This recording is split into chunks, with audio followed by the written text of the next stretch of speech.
Everyone to the Thursday, November 2nd meeting of the Community Preservation Committee. My name is John Campbell. I am going to ask our board members to introduce themselves as a means of roll call and also tell what association you have with another board in town or whether you're a member at large. And I'll start with Mr. Durkin at the end. Hi, Sean Durkin. I'm on the Parks and Rec Commission, and I'm also on the Board of Directors of North Star Youth Hockey Forum. Millie Milton. I am representative from the Planning Board, and I'm also on Historic District Commission.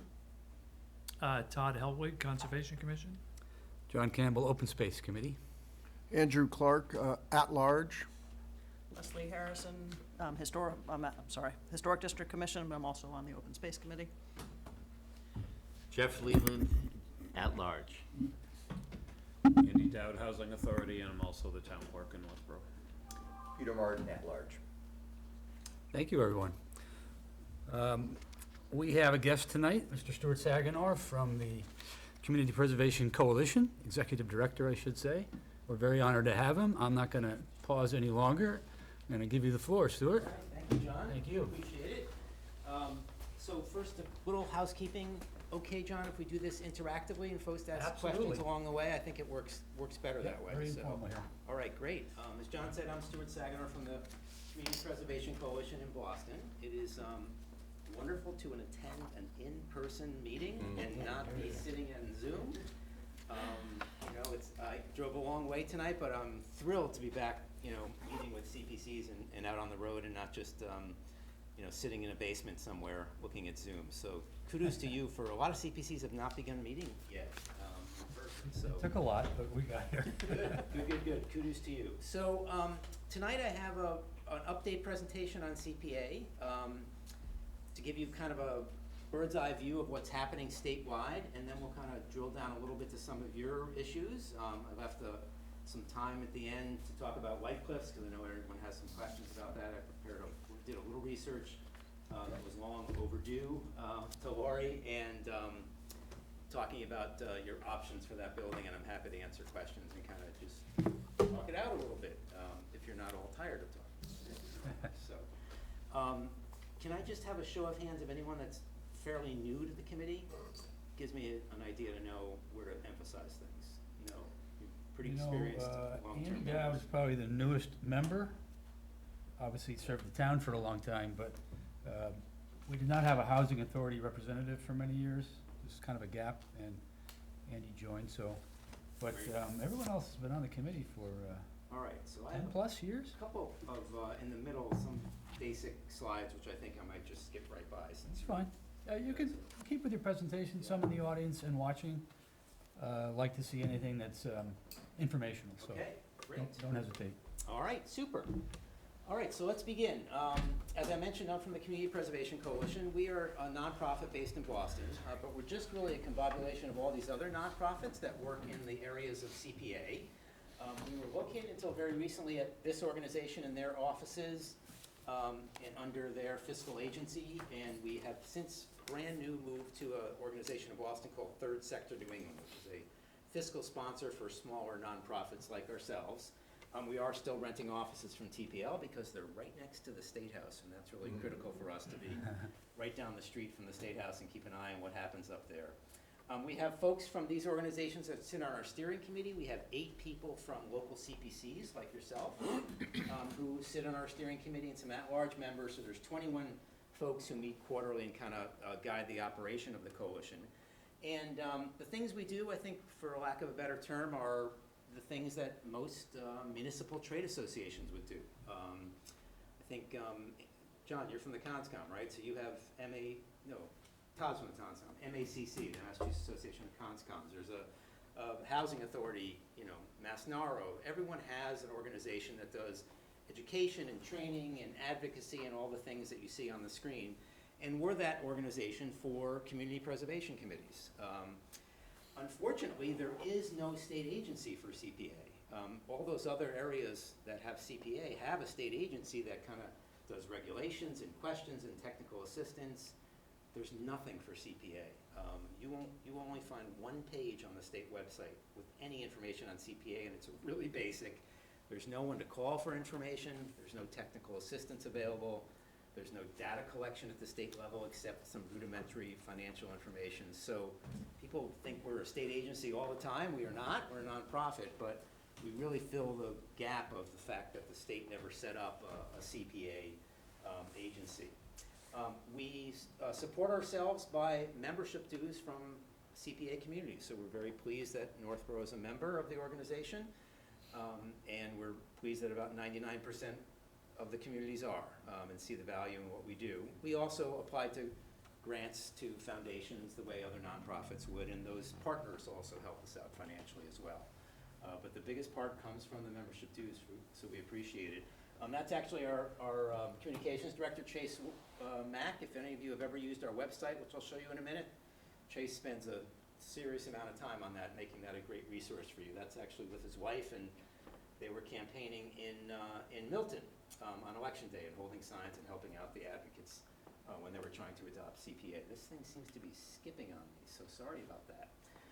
So I mentioned our website, communitypreservation.org. Hopefully all of you have seen that, and if not, I think you'll find it really helpful, particularly the members of the CPC. This tab that I circled right here, the Technical Assistance tab, that's really for you folks. And it opens up this giant menu that looks very neat and organized, and it is, but behind that is literally hundreds of articles on every topic you'd ever imagine of CPA.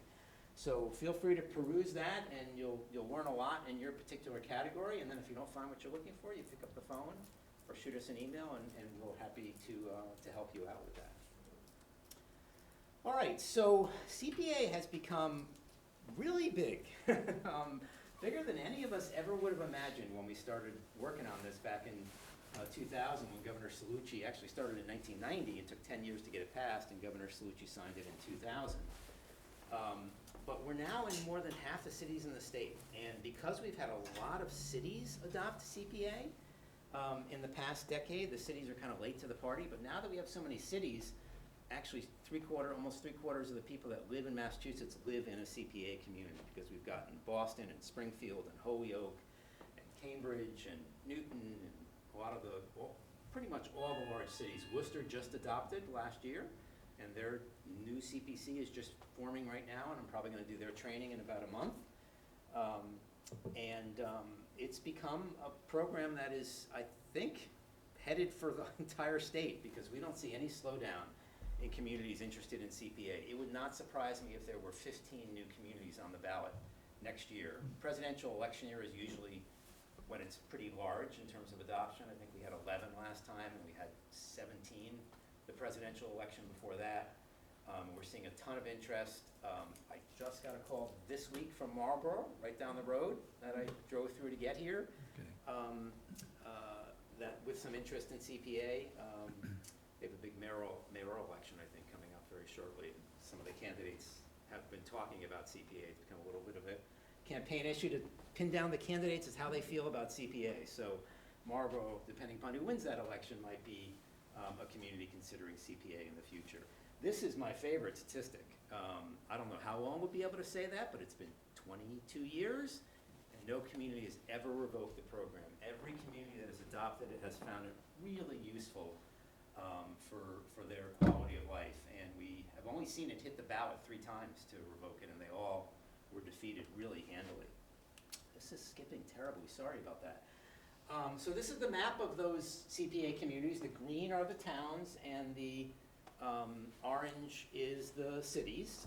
You'll see some that you are going to be surprised are cities, because they're still called towns, like the town of Barnstable and the town of Bridgewater and the town of Agawam. We have a lot of towns that actually have city councils and are a city form of government. So we still have a few of the large cities that haven't adopted. You know, Brockton, Lawrence, Lynn, Lowell recently adopted, and like I said, Worcester is the most recent.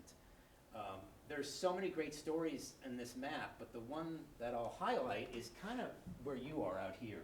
You can see that Worcester County is really has a dearth of CPA communities, and it's not for lack of elections or trying. It's been on the ballot out there a lot, out this way, but it doesn't seem to pass at nearly the clip it passes to the east and to the west of Worcester County. This area in here, I think I understand why. I mean, these communities are so tiny. The amount of money they would generate from CPA would be really tiny, and the same 4 volunteers staff every committee in town. You know, it'd be tough to get a 9-member CPC. So I kind of get it there. It's a little puzzling here. I mean, I think maybe this tends to be a little bit more conservative part of the state is one reason, possibly. But we have seen a lot of activity lately in this area. So we do have some brand-new communities, Westboro just up the road. West Boylston is also new within the past couple years. So it's starting to happen. Northbridge was like 3 or 4 years ago. So it's happening a little bit more out here. Lancaster was 2 years ago. So it's definitely, you're gonna be surrounded pretty soon. Yeah, Leslie? Is it possible for some of those smaller communities to band together in some way to? It's a great question. The state really encourages regionalization. That's actually a really good idea for an update to CPA. I'm gonna talk about legislative stuff in a little bit, but we are really looking now, the last kind of comprehensive overview of CPA was in 2012, where a lot of changes were made. That's where the recreation piece came in. We're allowing you to do recreation and some other changes. In January of 2025, the new legislative session, we want to kind of file another package of amendments, and that's a really interesting idea, to find some regionalization opportunities for CPA. That's a great idea. Thank you for that. All right, so any way you look at CPA, whether you look at that map or you look at these statistics that are on the screen, it's been just a huge success. You'll be the last group to ever see these stats. Chase just finished the new stats through the end of FY23, and tomorrow we're gonna put them up on our website, and I'm gonna adjust this slide. So these are over a year old now at this point, because the state only updates it once a year. But this is the figure that's incredible. Would anyone have ever thought that 3.1, now probably about $3.3 billion has been spent and raised for CPA? It generates anywhere from $250 to $270 million a year statewide for CPA, which is not an insignificant amount of money to be split just across these 4 restricted categories. Historic preservation is definitely the most popular category, over 6,500 appropriations there. Not money-wise, because the projects tend to be a little smaller. You guys would definitely probably, with White Cliffs, maybe raise the statewide average right up there on historic projects, but the money actually rolls up pretty evenly in the different categories. But in terms of numbers of appropriations, historic is the most popular. We're definitely over 35,000 acres at the end of FY23 with these new stats for open space. This is clearly the hottest category of CPA because of that 2012 amendment that expanded the uses in that category, made it a lot easier for communities to rehabilitate their existing parks, playgrounds, and athletic fields. There were only 500 projects that have ever been funded between 2000 and 2012. And now look at the number just since 2012. So this is the most difficult category of CPA. Housing is expensive and politically charged and takes forever, but still 26,000 units have received some type of help from CPA. And we'll dig into these categories a little bit more as the presentation goes on.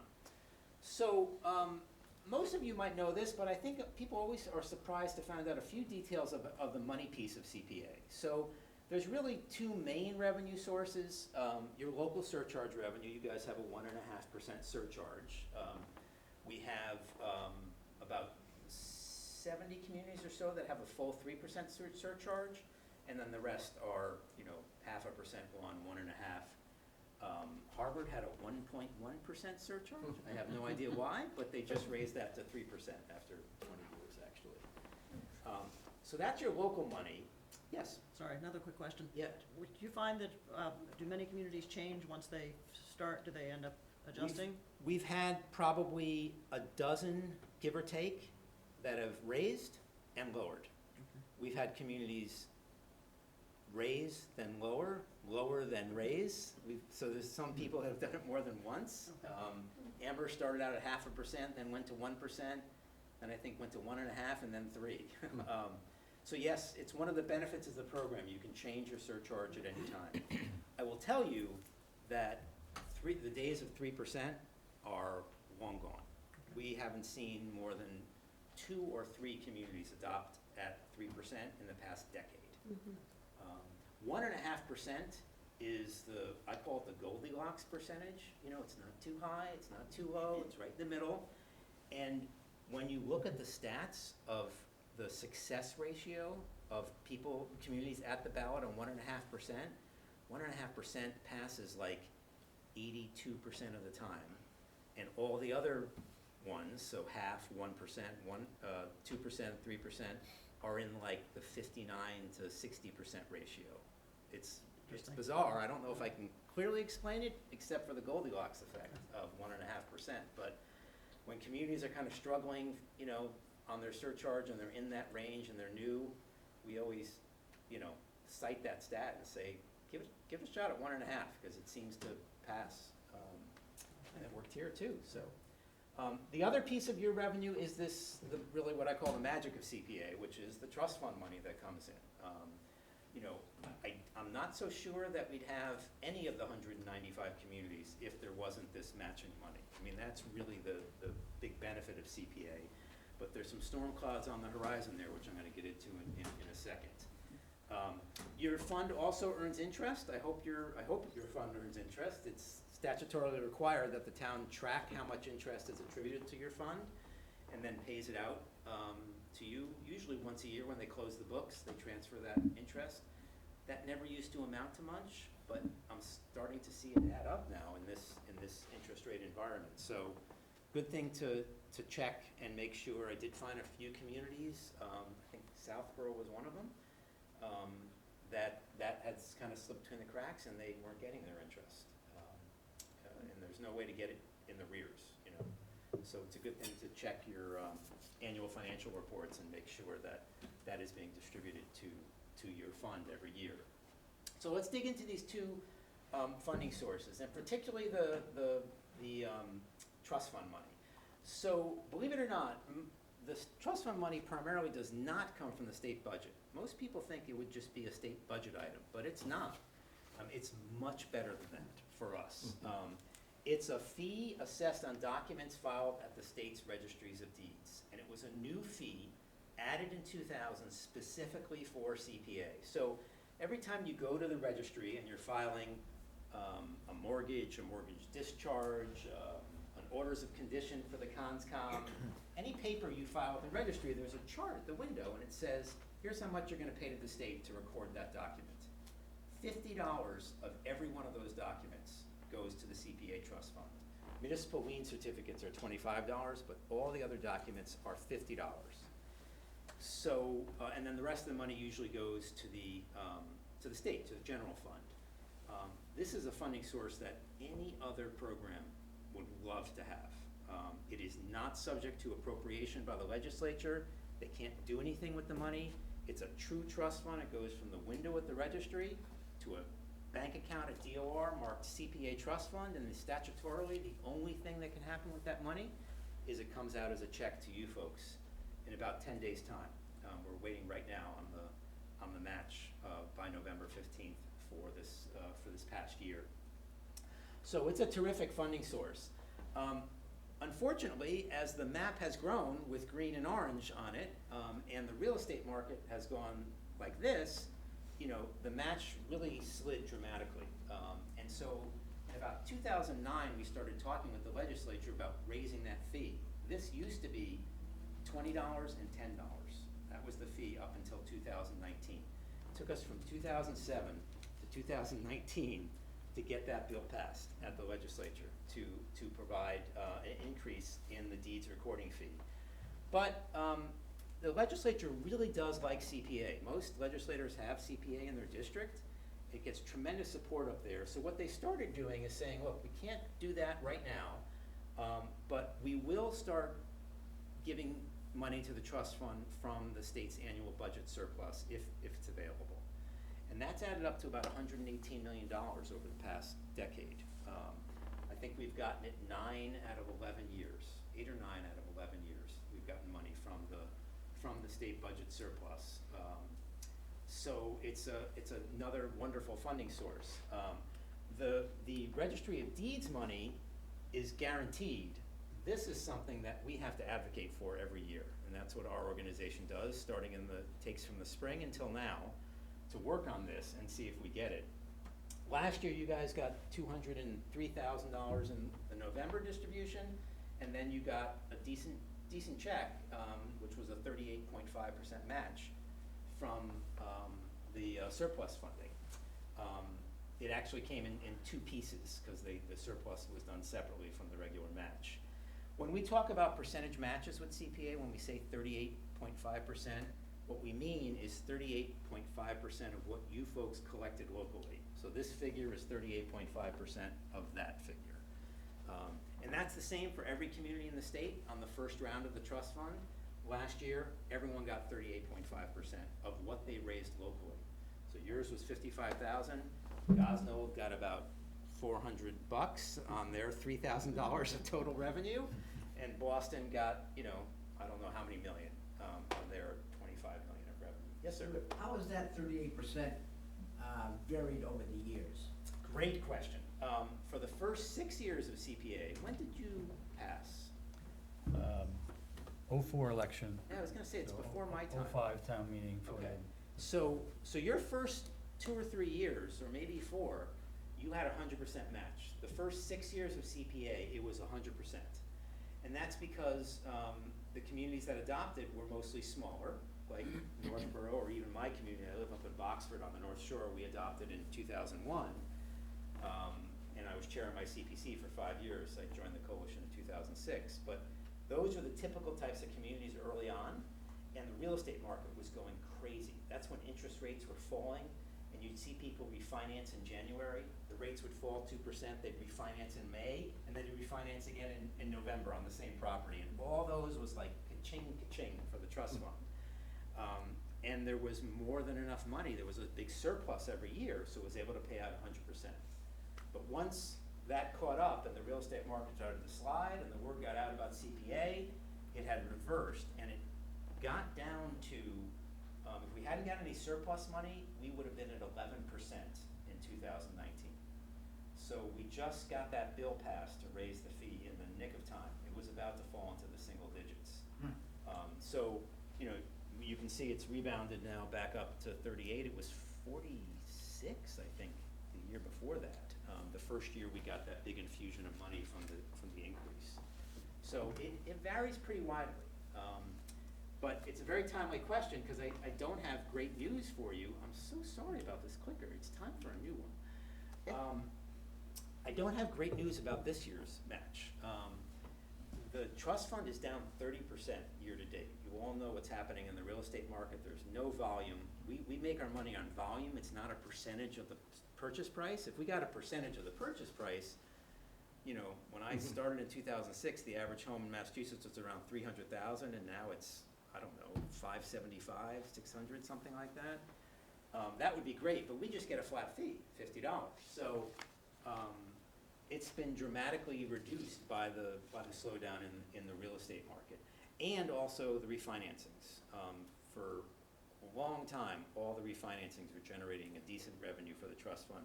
No one is refinancing now. There's, no one's giving up their 2.9% mortgage to refinance at 8%.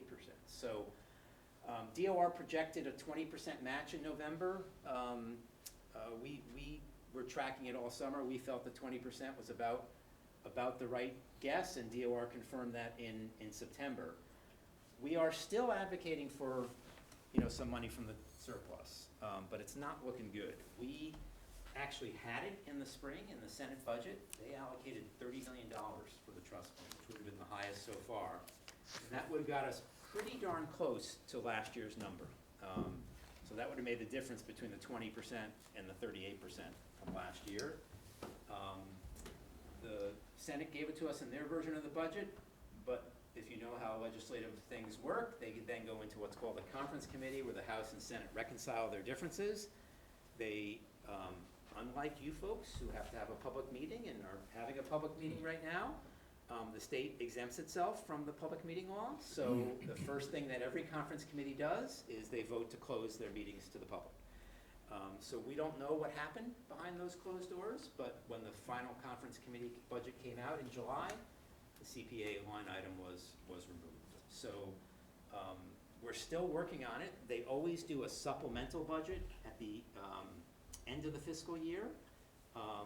And that still has not been released from House Ways and Means, so we just sent another letter today to House and Senate Ways and Means, trying to advocate and showing them these, these numbers, and we sent a big chart showing monthly the huge decline. It's off by $18 million in change, so it's a big decline. I'm not that optimistic, though. I know that the state budget surplus is really in tough shape this year. So, and they have a lot of other expenses on the emergency shelter for migrants, and they're really struggling right now to figure things out. So that supplemental budget should have been out. It was due by October 31st, but they're typically, really take some time to figure that out. So we're still advocating. At this point, it will not be in your check. You're just gonna get money from the trust fund on November 15th. If we are successful in getting some surplus money, it would be like last year, you'd get a second check, maybe in December. Last year it came out in December, the second check. The year before, we got 10 million, I think, and it came out in January. Last year we got 20 million from the surplus, so it was really, really terrific. Any questions on the trust fund? Yes? Is there any chance of getting it included as a regular annual budget item? Interesting you should say that. So in 2012, as an annual regular budget item, no. The legislature never puts anything in the budget that is more than 1 year. They never want to bind themselves. It's kind of the same way your town works. Your town can't really bind itself, except for a bond, can't really bind future town meetings in terms of what they're allocating for the budget. So as a regular budget item, no. But in 2012, when we got the big piece of policy legislation passed, we also had asked for that deed fee increase. And they said, we can't give it to you, but we're gonna start giving you the first 25 million of the budget surplus every year. And so the bill was written when it went into that closed conference committee as, in every fiscal year, the first 25 million of the state's budget surplus shall go to the CPA trust fund. When it came out at 3 a.m. in the middle of the night from the conference committee, instead of saying at the end of every fiscal year, it said in FY13, the first 25 million. So we got 25 million that 1 year, but now we have to go back every single year and advocate for it. So they usually do not want to dedicate anything. They usually want to give themselves flexibility because, in all fairness, things do change, right? And other priorities happen, and they don't want to be locked into a lot of promises. So great question, though. That was one of the worst nights of my life, frankly. I was out doing a presentation in Petersham, and the cell service and the internet service was terrible, and someone called me and said the budget is out. It came out of conference committee, and I'm on some weak Wi-Fi trying to read this 5,000 line budget, and I get to the point, and instead of saying, in every fiscal year, the first 25 million, it says in FY13. So you win some and you lose some, but it still has added up to $108 million over the past decade or so.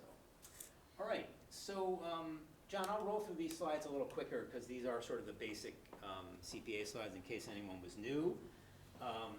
Some of the things that the CPC is responsible for, I'm assuming you have a public hearing every year that's required by the law. I sometimes see communities that have had CPA for a long time have sort of missed the step of having a CPA plan, but it is required that every community have a CPA plan and update that every year. It doesn't have to be, it's not a master plan type material, and it doesn't have to be completely rewritten, but you do have to provide a light update to that plan every year. If you list your projects in the plan, you would list the next years. If you list your committee members, you would change that, but that's something that you're required to do. This is a best practice. Hopefully you guys are getting regular financial reports from the town as to what's in your accounts. It's good to keep on top of that. Mistakes are made. Hopkinton had to hire a forensic accounting firm to figure out their CPA accounts, because they had a bunch of changes in the finance department, and there wasn't any consistency there, and seeing a lot of turnover, actually. I don't know if your town has had a lot of turnover. You have. Yes. Seeing an amazing amount of turnover among municipal officials right now. Really, really a tough time to have any consistency in staffing. So it's important to keep on top of that. And then these are the main reasons you exist, right? To prepare a budget every year and recommend that, and then to recommend projects every year. By the way, I forgot to mention, these little numbers in the corner here, these we call bookmarks. Tomorrow morning, you're all gonna get a copy of this presentation by email. I'll send it to all of you. Those bookmarks have links on our website for more information. So any page that has a bookmark, you'll be able to click on the link in my email tomorrow morning and get more information. All right, so the one great thing about CPA is it doesn't stipulate a lot of requirements. It really lets you guys decide how you want to spend your money. I think that is the strongest part of CPA, is the local control. The state even says, when that check comes from the state, as soon as it hits your account and is deposited, it's considered local money. There's no approvals required from the state. That's a terrific thing, to have complete flexibility on that funding. The only rule it does say is that every year you have to spend or reserve for later spending 10% in each of the three categories: housing, open space and rec, and historic. Open space and recreation share a reserve account. By open space, we mean conservation land activities, and by recreation, it would be active outdoor recreation, parks, playgrounds, athletic fields, and things like that. By the way, Stuart, could I interrupt? I just want to be certain that I understand that, because it Yep. did change. The 10% minimum can apply to either open space or recreation, Correct. and you meet it, okay. Yeah, and that was one of the changes in 2012. Before 2012, recreation had no reserve account. Right. And this could only be spent on conservation land purchases, mostly. There are a few other things you can do. There's not much you can do in the conservation category other than protect conservation land. Right. And it was actually the cities who requested, our best ideas come from Leslie and other people. The cities said, hey, we don't have any conservation land to buy in Cambridge, and we built up that fund, to $1.5 million. What are we gonna spend that on? And so it was really the cities who requested that be opened up, and you can use it for either, you can split it, you can do Makes sense. rec this year, for the next 4 years, and then do a conservation. Thanks for clarifying. Yeah. So completely flexible. And then, of course, you can always set aside up to 5% for administration, which I know you do as well. All right, that administrative account, folks always have questions on that. It's difficult to parse out. There's no, regulation from DOR on what can be in the administrative account. But typically, the type of things that CPCs are, staff support, as you're doing your due diligence on a project. I just got a question today from, forget what community it was, Falmouth. They said, we have a really complicated historic application in front of us, and we really want to hire a historic preservation consultant to make sure they're doing the work according to the Secretary of Interior standards, which is required for CPA. Can we use our admin fund for that? And I said, that's exactly what the admin fund is for. And so any assistance that you need in doing your due diligence on projects and project recommendations is fair game. If you have your ad for the public hearing, that sort of thing. It is not for project expenses, and that's a mistake that a lot of folks make, and there might have been some mistakes here in the past too with White Cliffs in terms of some things being paid for out of the administrative fund. I mean, there's no CPA police, mistakes are made, but it is not for, the common question we get is, they bid the project, it was $100,000, all the bids came in at 120. Can we take the balance out of the administrative fund? And the answer to that is no. It's not a project expense budget. It's an expense budget of your committee, the expenses to run your committee. Yeah, Lori? White Cliffs. Yeah. So could you use the administration funds to hire an architect to prepare a plan for like demolition of additions? So that would support a future application, which would be the actual demolition of, additions that are not historically relevant. Right. But it is design work, so. Yeah, that's a tough one. Okay. And I don't think there really is a clear answer to that question. You know, it really would be a local decision by the CPC. I think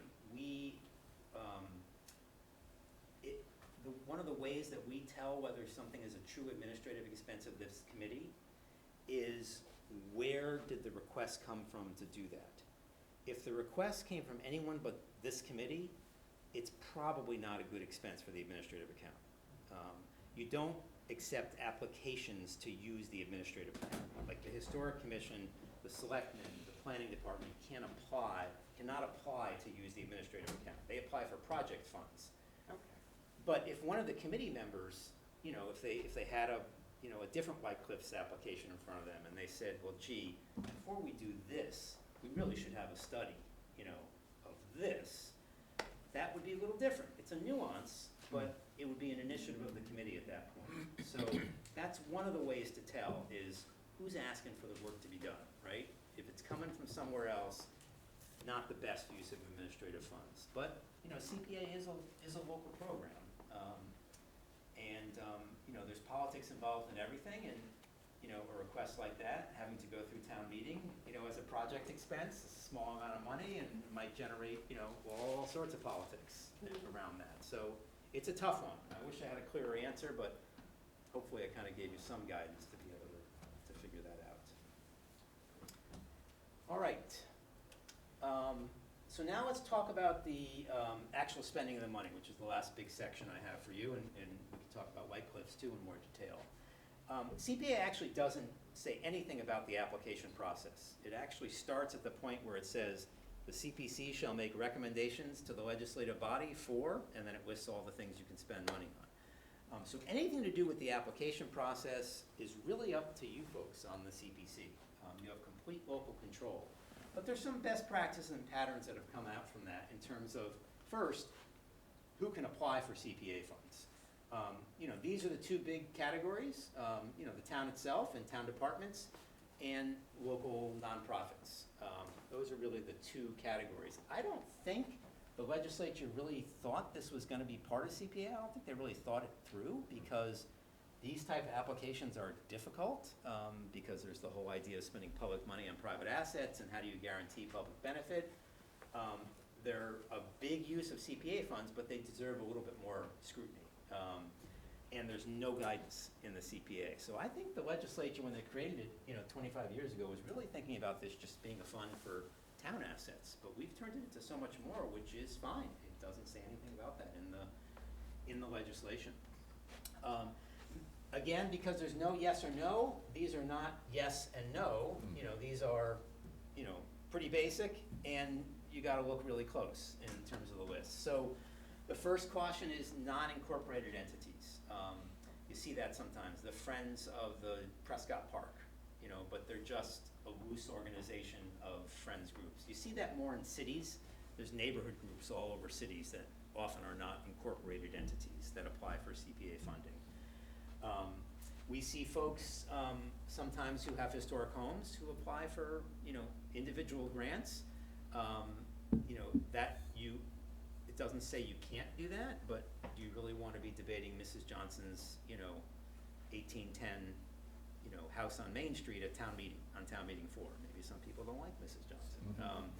So the way to do this sort of thing is to create a program for historic, let's say, facade improvements in historic districts or whatever you wanted to put as a limit on it, and then find an agency to administer that program, and then you give a pot of money, you know, as a grant, and then that agency accepts the applications and does all that. It's not for the faint of heart. You need a really sophisticated professional staff to do it. The only two that I've seen have been Cambridge and Springfield, who have done these type of programs, and they both have, you know, paid historic commissions. Cambridge has like 7 or 8 people in their historic commission, paid members, and they've been doing it for years with CDGV money. Privately owned historic buildings, particularly commercial and religious ones, not nonprofits. We're starting to see a lot more commercial properties in historic districts apply for funding. And, you know, if it's exterior funding on the facade and it contributes to the character of the historic district, and, you know, it's definitely to the public's benefit to have, you know, a beautiful historic building and not have dilapidated exteriors there. So, you know, it would take definitely some structure and make sure it was done properly. But we are seeing, you know, a few more. Again, more in cities that have big professional staffs. Fall River does that sort of thing. Lowell has a great downtown historic building facade improvement program that they administer. So we're seeing a little bit more in that area. Religious institutions are tough.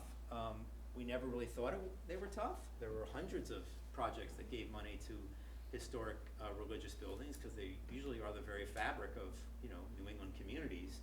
But then the town of Acton was famously sued about a decade ago, and since then it's been a difficult category because the lawsuit went to the SJC and the decision was clear as mud.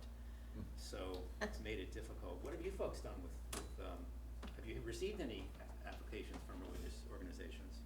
Yes, And what have you done with those? approved some, primarily at one major church in town, which is, you know, quite an historic site in our historic district. Yep. But we've been looking closely at the question with respect to it just came up a year or two ago. We started studying it a little closer with regard to that Acton decision. Yeah. More communities than I thought have proceeded to continue giving grants. I thought this would, and the lawyer for Acton really, you know, said to the SJC, it's gonna have a chilling effect on historic preservation of these buildings.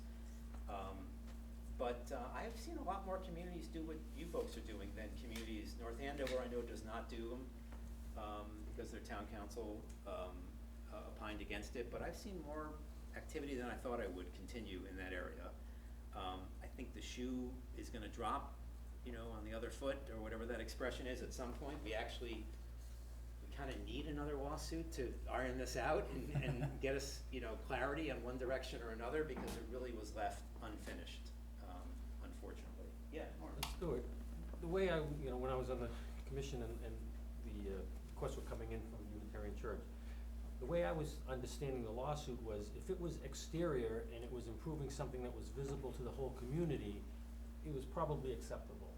But if you're doing something inside into the building, then, which is really focused on the church community itself, that would be clearly unacceptable. Right. So that's kind of where the logic we were using when we got these requests into the Historic District Commission, so. And I think most folks use that logic. The part that I think is rock solid is the absence of spending public money on the interior. I think that's a really generally accepted practice. But even on the exterior, the Acton lawsuit was all about, if we spend money on this exterior, it's gonna take away from our religious mission That's what activities. we've been doing it, right? And so basically you have public money funding religious mission activities. So even though it's exterior and it's clearly to the benefit of the community, that was the issue that the SJC flagged. So our best practice advice is to, when you get the application, send them to town council and don't try to muddle through them yourselves. And the court referred to something called the Helms test, HELMES, which is a 3-part test to determine whether the benefit is for the public benefit or for the private benefit of the organization. It's a very complicated, obscure test. And the best thing is just to send the application to town council and say, please step through the Helms test on this application and tell us whether we can fund it. And then if it's eligible, then you folks can have a discussion as to whether you want to do it. Doesn't mean you have to do it, but that seems to be the best practice.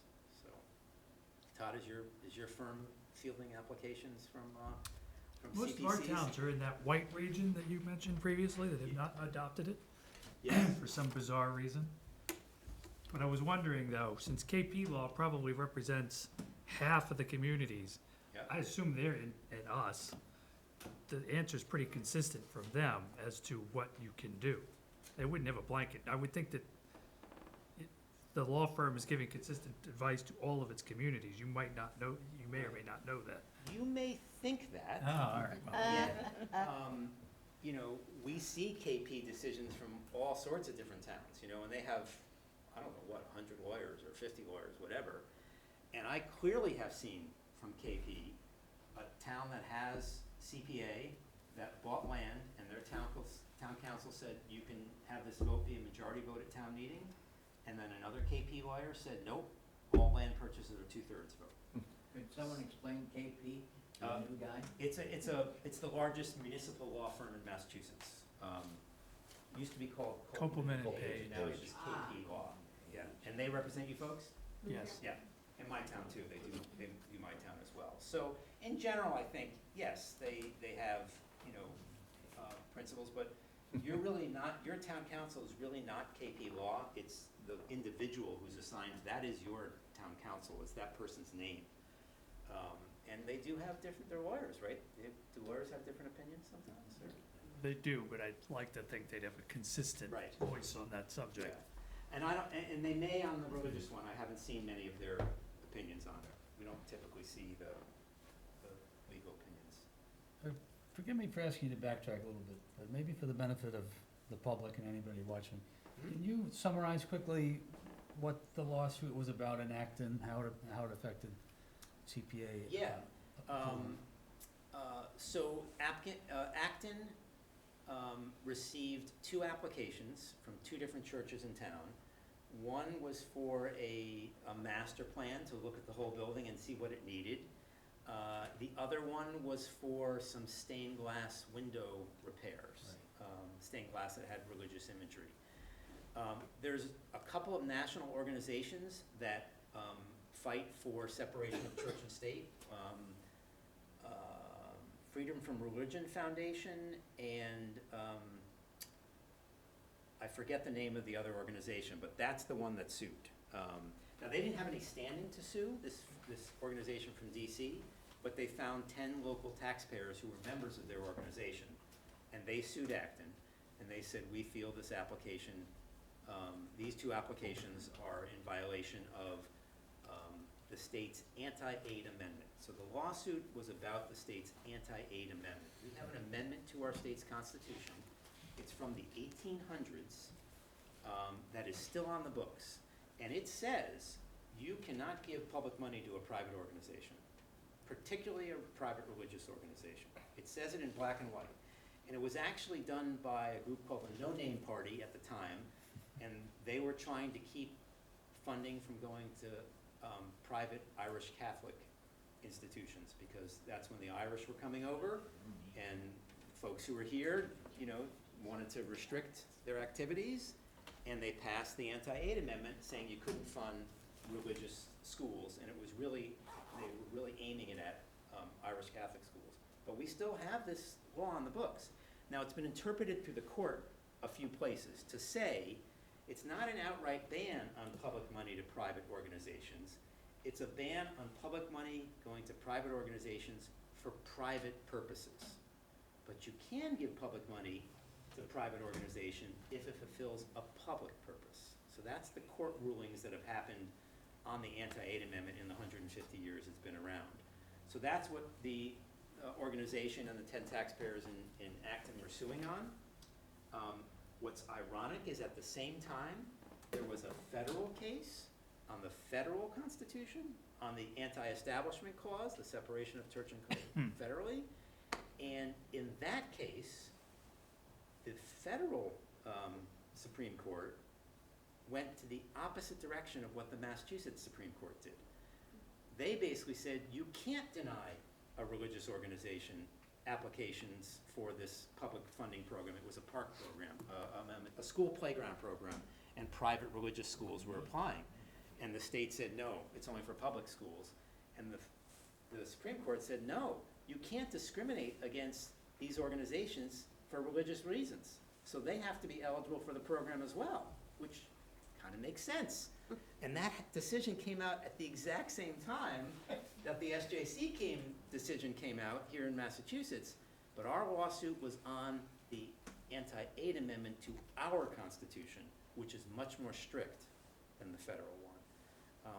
And the decision was really muddy, but in essence, the court did say definitely not to the stained glass with the religious imagery.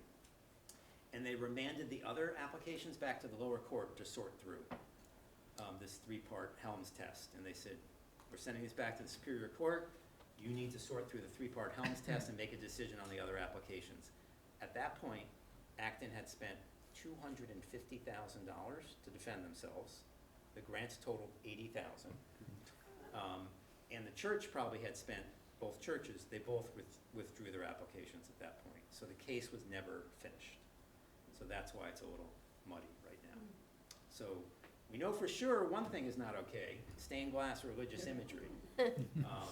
But the court seemed to have cast doubt that the other things were okay as well. But there was no clear decision. Well, we have we had an application last year that was for, windows and cupola and steeple repair, which is for the private benefit of the structure because it was based upon water penetration in the thing. I guess visually it is a public space because it's a visual component of the town's, our historic zone. Right? But it also is private benefit because it's only benefiting the people of the, it's only benefiting the church people from a structure, saving them money from rebuilding the thing. Yeah, and that's what the SJC focused on, is one of the, we always wonder why did they sue Acton? Because they sent a public records request to every CPA community asking for copies of their church projects. You folks, I'm sure, received a public records request on that. Yet they sued Acton. We were joking in the office, well, they just, there were hundreds of these projects, so they just went to the A and they sued Acton. But they didn't. They sued for a very particular reason. They sued because they thought they had a case on the stained glass religious imagery, and they sued because one of the applicants, one of the churches, said, if we spend money on this exterior, it takes away from our religious mission. They said that in the application. And the SJC and the people who filed the case were all over that. I mean, they circled that phrase right there, and they said, this is the crux of the issue, is that, if they have to spend the money on this repair, it's gonna take away from the religious mission, and should the town public money be funding that religious mission? Because in essence, that's what you're doing at that point. So, but on the other side, if it's visible from the street, and, it's, the picture-perfect New England postcard with the steeple and the New England church that defines the character of, hundreds of our towns, having that looking great is to the public benefit too. So it's a tough issue. All right, so we digress, huh? Sorry about that, keep going, thank you. Okay, no problem. Just a few slides left. Anyone seen this chart before? Mm-hmm. This is definitely the most important piece of paper in the CPA world. It's a CPA allowable uses chart. This is a simple version. We have the official DOR version on our website. The only difference is the DOR version has all the definitions of these words in small print on the side. This basically is the essence of how you make a decision on a CPA project. This is the visual representation of Section 5B2 of the law, which is this long, complicated thing that only Todd and other lawyers would enjoy, that says what you can spend your money on. And I'll be honest, until this chart came out from DOR in 2005, none of us were quite sure what we could spend CPA money on. But then DOR came out with this, and it was like, like a picture's worth 1,000 words, right? It still doesn't make it easy. Allowable uses is the hardest thing. It's probably 80% of the technical assistance questions we get is, can we spend money on this? So here's how you use this chart. I mean, this is obvious, right? We all know the 4 categories of CPA. But these have definitions, and not everything in the entire category applies to CPA funding. What folks don't realize is you also have to justify a project by one of these verbs. So if you are not acquiring something, creating it, preserving it, supporting it, or rehabilitating it, it's not eligible for funding. And you can see not every verb is available in every category. Some are yes, some are no, and some are no, but maybe. So, you have to basically look at every application, and this is why it's critical to get a budget with every application. You really, to do this right, you need to review every line item in a budget and find a box on this chart where you can stuff that line item. Say, yes, that line item to pay Mr. Johnson for his farm and acquire his conservation land, that is acquisition of open space. It's in this box, I see a yes, I can do it. And sometimes you need a couple boxes for the different line items in a project. If you were rehabbing a historic building into housing, you might have, a couple of boxes that you need. But if you can't find a box that says yes, the project is not eligible for funding. So I'll give you a real life example. Let's say you get an application to fund an oral history of World War II veterans from the Historical Society or the Historical Commission. There's only 12 World War II veterans left in Northborough. They want to capture their stories, hire a professional video company, interview them, get their stories, obviously important to the history of the town, make a video, put it on the local cable channel, distribute it to the schools and the library. $20,000 to hire the production company and do the video editing. All right, well, let's see. First of all, that's obviously in the historic category. There's a definition for this. A historic resource is a building, structure, vessel, real property, document, or artifact. Those are the only 6 things that are available for funding in the historic category. So, are you acquiring, when you do this oral history project, are you acquiring a historic building, structure, vessel, real property, document, or artifact? Documents. Are you buying that? No. No, you're not. Are you preserving it, meaning protect it from injury or harm through physical work? Are you doing any physical work to a building, structure, vessel, real property, document, or artifact to preserve it? You are not. And you're also not rehabilitating one of those 6 items. Not eligible for funding. In fact, the box where it really belongs is create. You're making a video production, a new video production. It's about history, but it's a new video production. And this one applies too. It's something that definitely supports the historic preservation category, but support is not available in any category except for housing. So that's kind of the way you use the chart. And it's really important to match the chart with the line items in a budget that you receive. And the budgets, projects aren't bid at the time they're getting to you, so the budgets are estimates, and they will change, and you understand that. But you do need to see a budget. You do need to know what people are spending the money on. A lot of times people make the mistake in the applications of describing the project, but don't really get down to what is actually the money going to be spent on. And that's the critical part for you folks to determine eligibility is what will the CPA money be by in this project. You can see a budget to rehab this historic building. I don't know if this is a historic building, let's say it is. And until you look through the budget and you see that they have actually, asked for money for furniture and big screen TV at the front door, listing all the departments. Well, that's not historic preservation, of the building. That's what they call FF&E, furniture, fixtures, and equipment. But until you look through the budget, you don't know that until you see the different line items. So I could spend all night on this, but we're already over time. But any questions on the allowable uses chart? No, sir. And by the way, the meeting is essentially for you. So Okay. as long as you want to keep going, I'm going to stay. I think I have 4 more slides, I think, Yeah, so. please don't And then rush. we can just spend some time talking about White Cliffs. So to further make the point, the chart is just about the eligibility. And what I see sometimes is folks spend a long time arguing about the eligibility, because it's not easy. And maybe even have to ask town council to opine, because they're the final decision maker. Or maybe you want to get our opinion on it, we're happy to give it. But in the end, it's decided, yes, it's eligible for funding.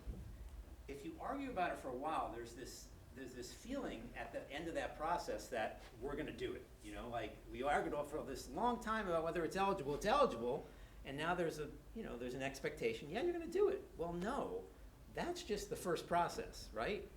Once it's eligible, now you gotta talk about whether it makes sense, right? And the CPC's job is not to just pass along eligible applications. We actually get that question from a lot of CPCs. Do we have to pass along an application to town meeting just because it's eligible? And we're like, no, they wouldn't need a CPC. I mean, they would've just had, the law would have been written like, your town attorney shall look at all applications and eligible ones shall be placed on the warrant at town meeting. We have a CPC and a really diverse CPC just for that whole process of due diligence. So, you wanna ask yourself, does it fit your CPA plan that hopefully you have? How does it compare to other applications that cycle? How many times have you got an application and you read it and it's just not ready for prime time? It's an idea, but it's not really fully fleshed out, or it's way ahead of itself.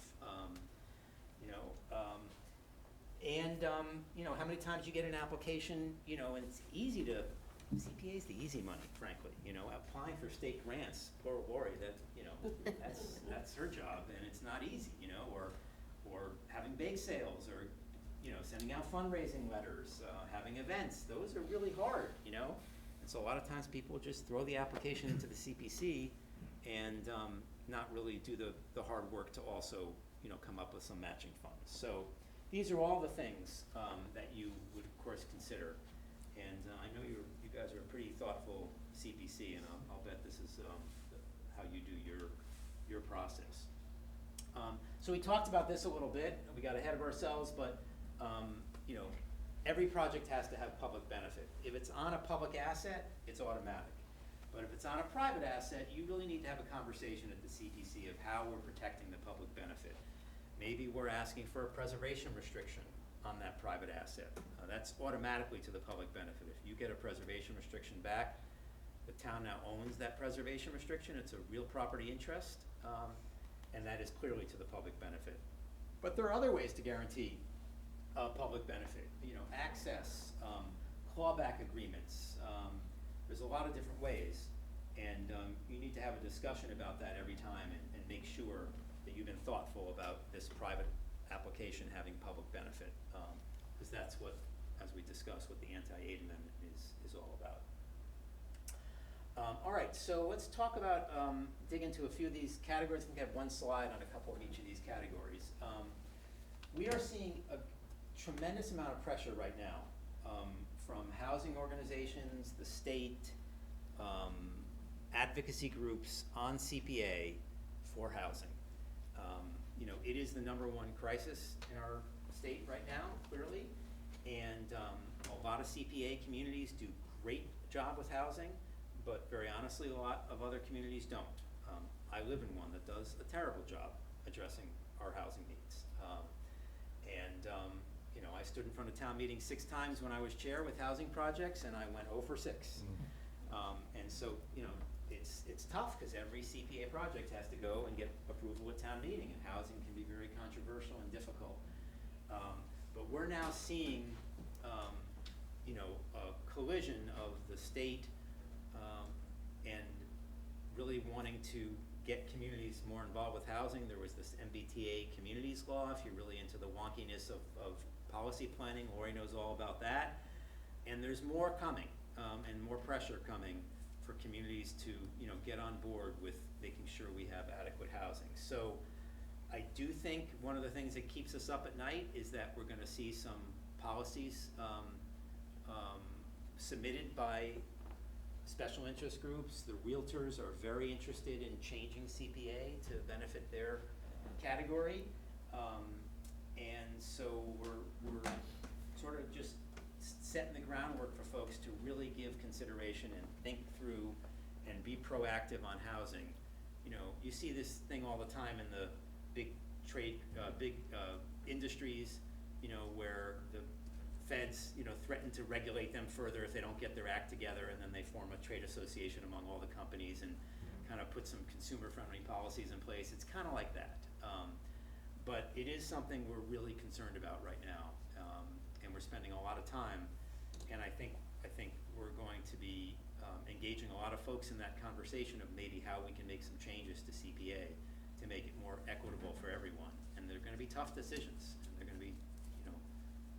tough issues. You know, our basic position is that CPA is a local program, and communities should be able to do what they want with their local money, especially if 80% of the money is coming from the local surcharge and only 20% is coming from the state match.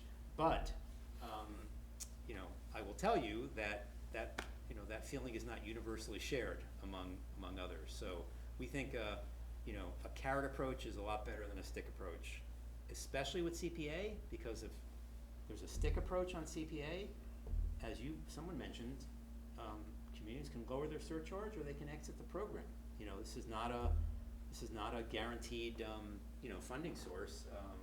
You know, and so you hit a CPA community with a stick too many times, they'll say, what do we need CPA anymore for? So it's an emerging issue. Yeah, Todd? I would imagine that particularly in CPA communities that have been adopted are generally wealthier communities, and they're using that money to buy open space, to basically pull up the gates and, you know, remove land from the map that could be developed for anything else. That would seem to be a criticism that might be coming your way. Yeah, that was actually a criticism from the very beginning of CPA. But I think it's a little bit of a false criticism. The whole purpose of CPA, the whole idea of CPA, and the reason why these 4 categories were combined, and the reason why the CPC is this diverse collection of people representing all these categories, is to make this work for the whole town as a quality of life issue. So the idea of CPA is you have money to protect the land that really should be protected, and you have money to build the housing where it should be built, you know. And it actually says in the law, you know, community housing shall be built wherever possible on previously developed sites. So it's not really an either or. It's, you know, it's let's protect the land that's really environmentally sensitive. I took a back road here. I have never been down Robin Street. Robin Hill Road? What's that? Robin Hill Road? Yes. In Marlboro? Yes, Marlboro, and it comes through, and there's Yeah. like a reservoir there, and there's Yeah. fields there. It's what a fantastic road. There was all sorts of open space and farms and all interesting things.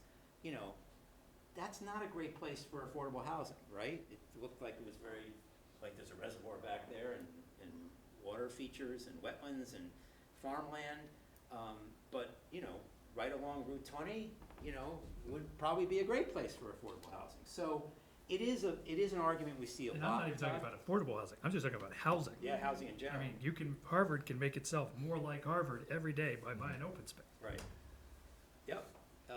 And, you know, you hope that communities are thinking the way the legislature was when they created CPA, which is you gotta serve both categories and protect the land that should be protected and put the housing where the housing should be. And that's the way the state's thinking with this MBTA law. They're trying to get communities to put the housing where the housing belongs. So, yeah. I think what we've seen is that even when we have a very good and active housing association that we work with, the money, it's very expensive to develop housing. So you take $1 million and you go, oh my God, that buys us, you know, 6 units, Right. you know? If that. Yeah, or 4 units, right?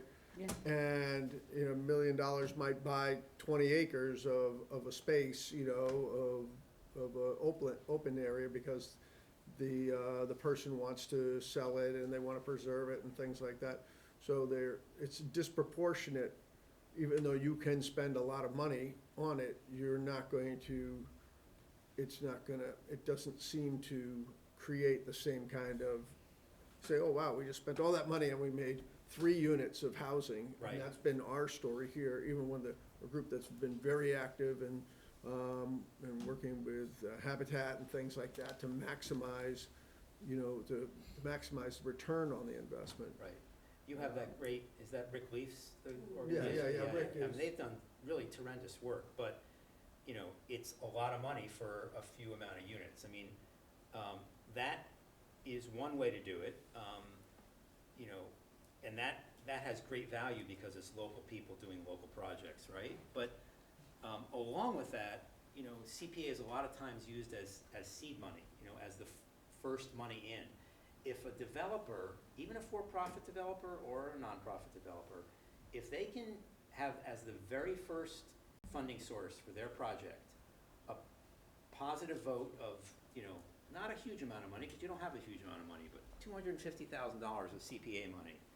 And that goes to town meeting, and town meeting says, we like this project, that is gold to a housing organization. They take that to the state, it melts doors in terms of raising other funding, is the town wants this. Town meeting voted to put their own town money from CPA in this project, and they passed it at town meeting.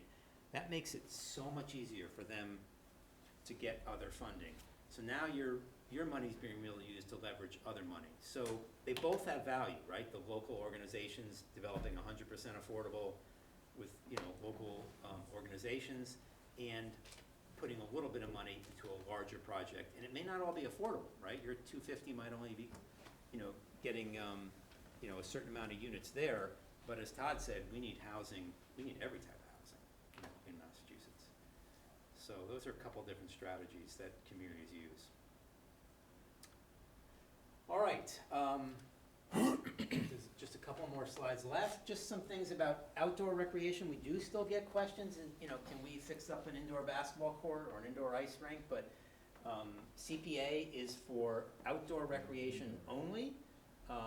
You can never, in any category of CPA, do any maintenance or ongoing operating expenses.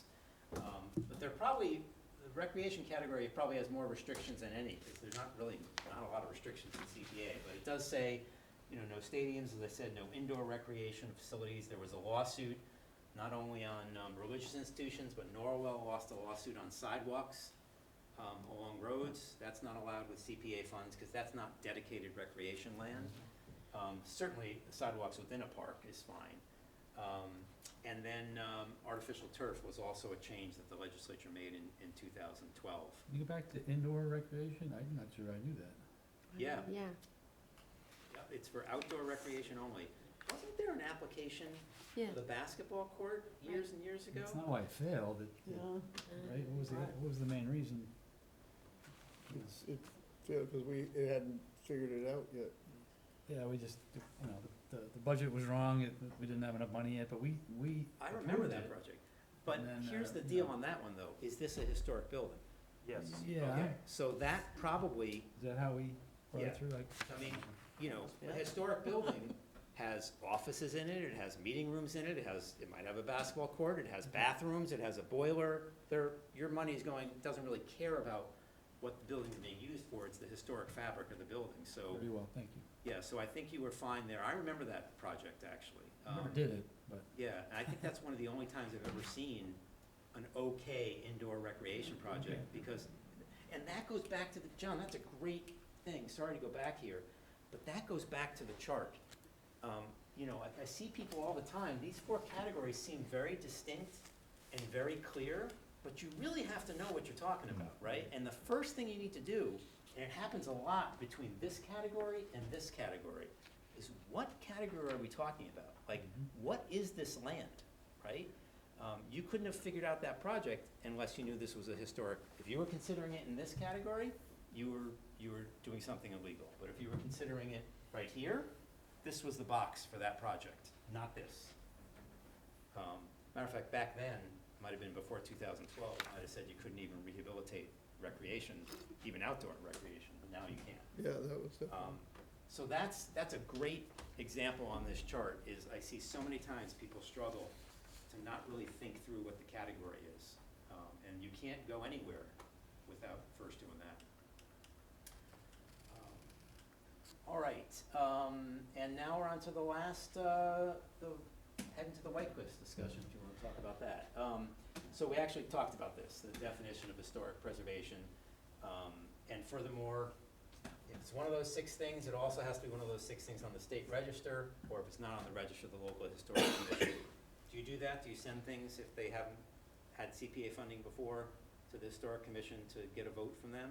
To deem Typically, it we're historic? getting, you know, Norm was involved in it for quite some time, but typically, we're getting, you know, the recommendation, or so far, it's been those properties that in town are universally accepted as our historic resources. Yeah. Is that fair to say, Norm? Yes, you're right, John. All right, so, Lori, Couldn't have found a better picture. Chase, our communication director, did this presentation. I said, Chase, I need one blank slide at the end. Because Lori had asked me to delve into some issues, which I never got to. I feel bad about that. About White Cliffs. Maybe it was my subconscious not wanting me to. And I said, if you can find a picture of White Cliffs online, that would be awesome. So I actually have not seen this till right now. Not the prettiest one, Yeah. actually. But it is accurate though, isn't it?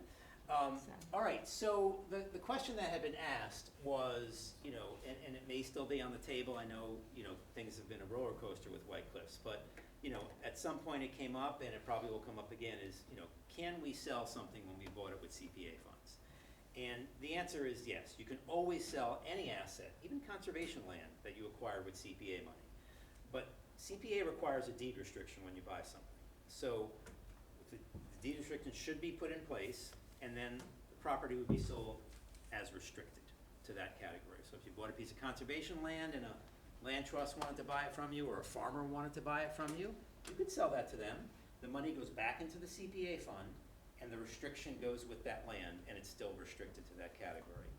Now here we have a situation where the restriction was never done on White Cliffs, which was, still continues to be an oversight, but there's much bigger fish to fry, and I get it.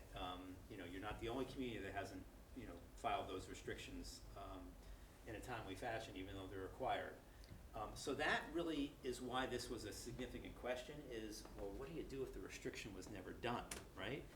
And so DOR finally came out in their new IGR a few years ago with their opinion on this, which we agree with, which is, if you didn't do the restriction, that doesn't absolve you of the fact the law said that you should have done the restriction. So there is a law in Massachusetts called Chapter 184, sections 31 to 33 deal with restrictions. And section 32 specifically talks about how you extinguish a restriction. So there are times, it's rare, but there are times where, the public purpose of that restriction are no longer valid, and there's a procedure in place to get that restriction removed. It's pretty complicated on open space or recreation land, because we have something called Article 97, which is another amendment to our state's constitution, which we won't get into here.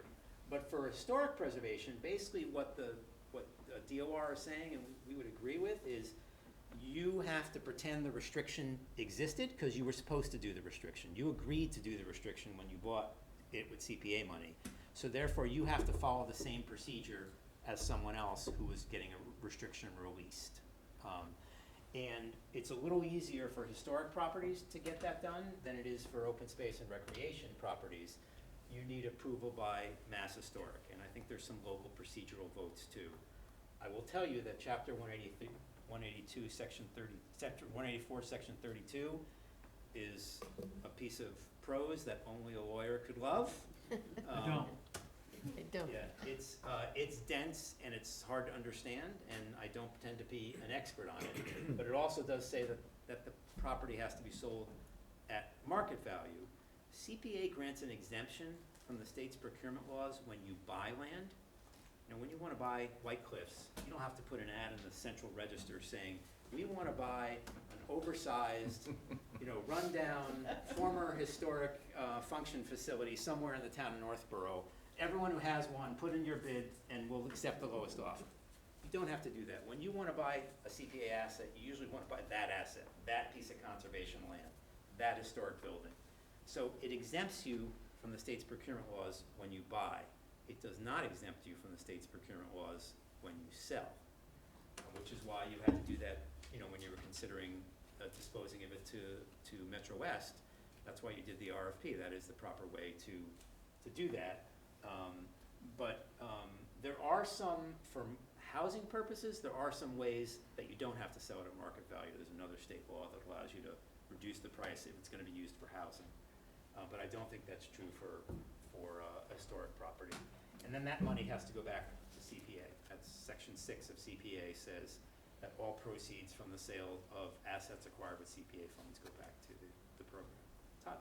I always wondered, and maybe you've seen this, although maybe based on this you haven't, is that if you just kind of say, oh shucks, this isn't gonna work, you could go back to the legislature and get a special act approved that basically says, this property no longer subject, it's out of the program, Right. and do it that way. For recreation or conservation land, that is exactly what you have to do. You have to get a town meeting vote, to change the use on that land, and then you have to get a bill has to be filed, and you need to get a 2/3 vote on a special act of the legislature. But now, for conservation and recreation land, the state just strengthened that law with the Public Lands Protection Act in January of 2022.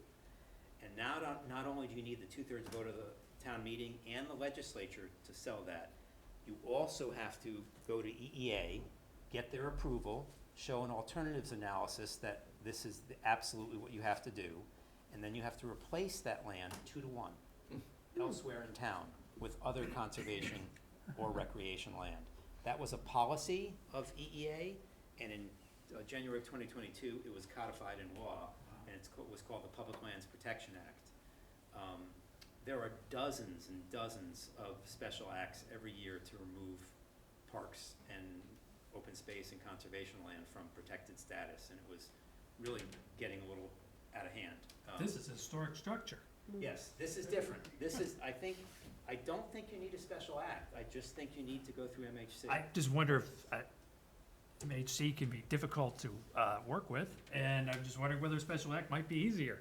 Yeah, I don't think that will work because of what section 32 doesn't mention a special act as a possibility, so. I think that, again, not thought this all the way through, but I think a special act allows you to get around all the other stuff. Yeah. But- But will they pass that special act, when it's, That's why we pay our legislators. yeah, clearly not what they intended when they created chapter 184, section 32, So, yeah, it's a good question, and I wish you luck with that question. Does that help, Lori? It sure does, Yeah, yeah, thank you. yeah. So it doesn't have to be approved by town meeting, or it does? It does, because the sale would have to be. Exactly, anytime you dispose of property, that has to go to town meeting. Yep, and that's, and then you'd also have to follow the procurement laws too, as well. Yep. But though I think those are pretty well understood for any asset the town sells, right? Doesn't matter if it's CPA or not. The big revelation here was, you can't sell it unrestricted, and just say, we never did the restriction, so it's unrestricted, and we're just gonna sell it, unrestricted. You have to go through the process as if it had a restriction and get that released, which it makes sense, right? You shouldn't be rewarded for not having done what you should have done, right? Right. You should And follow the same I don't think procedure. it was ever intended to No. not put a restriction on it. Yes. Or sell it unrestricted. Yep, I mean, obviously, the reason why you've invested all this money and time into it is because you value the historic structure as a town, so.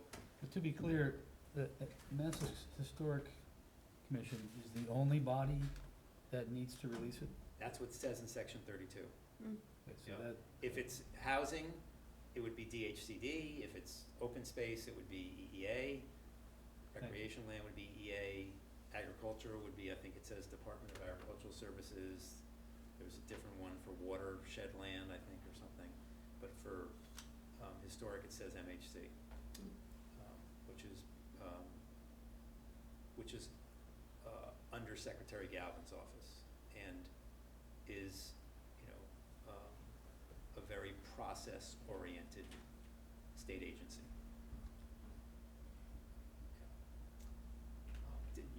You had, I read in your description of all the dealings with MAC just to get them to declare it historically significant years and years ago. That was quite a process. Yeah, there were two attributes, and it's still not clear in my head. There's one part that has to do with putting it on the National Register, which seems to have different requirements than putting in on preservation restriction. Right. So I've started to appreciate those differences. And so we got it to the point where we could, MHC said we could put a preservation restriction on it. It's not clear to me regarding the National Register status. Right. because they actually want different things. Yeah, and the National Register really doesn't give you any protection for the building. No, but the issue really comes if a nonprofit took over or, it has the tax credit benefits. Yes. Which were clearly, Metro West clearly identified that on this property, it's almost $2 million. So if you don't get National Register, It's tough to you do don't it. get tax credits, Yeah. that's kind of just something you need to know about. So, if there's not any other immediate questions, I wanted to turn the conversation around. I'm wearing the same sweater as I was wearing. That's why you wear that all the That time. was in Phillipston. I got caught.